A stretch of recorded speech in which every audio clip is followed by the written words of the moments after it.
বেনি মাধব বেনি মাধব তোমার বাড়ি যাব। বেনি মাধব তুমি কি আর আমার কথা ভাবো। বেনি মাধব মোহনে বাঁশি তমাল তরুমূলে বাজিয়েছিলে। আমি তখন মালতী স্কুলে ডেস্কে বসে অঙ্ক করি, ছোট্ট ক্লাস ঘরে।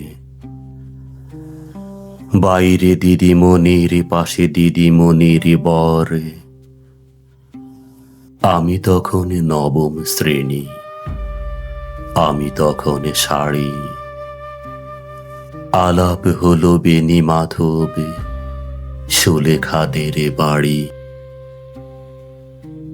বেনি মাধব লেখাপড়ায় ভালো। শহর থেকে বেড়াতে এলে আমার রং কালো। তোমায় দেখে এক দৌড়ে পালিয়ে গেছি ঘরে। বেনি মাধব আমার বাবা দোকানে কাজ করে। কুঞ্জে অলি গুঞ্জে তবু ফুটেছে মঞ্জুরি। সন্ধ্যাবেলা পড়তে বসে অঙ্কে ভুল করি। আমি তখন নবম শ্রেণী, আমি তখন 16। ব্রিজের ধারে বেনি মাধব লুকিয়ে দেখা হলো।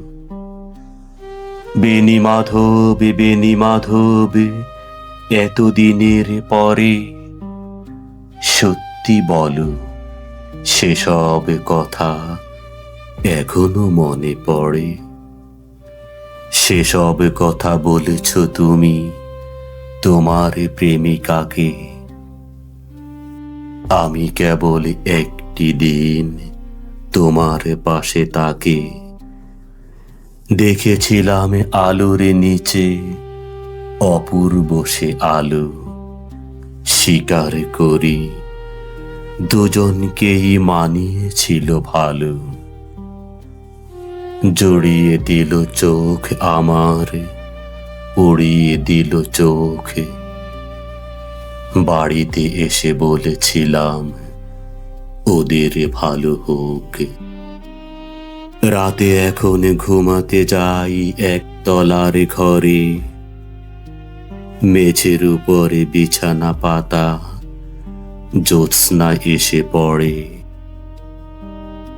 আমার পরে জীবন ছিল চোরা পথের বাঁকে মিলিয়ে গেছে। জানি না আজ কার সঙ্গে থাকে। আজ জুটেছে কাল কি হবে, কালের ঘরে শনি। আমি এখন এই পাড়ায় সেলাই দিদিমণি। তবু আগুন বেনি মাধব আগুন জ্বলে কই। কেমন হবে আমিও যদি নষ্ট মেয়ে হই।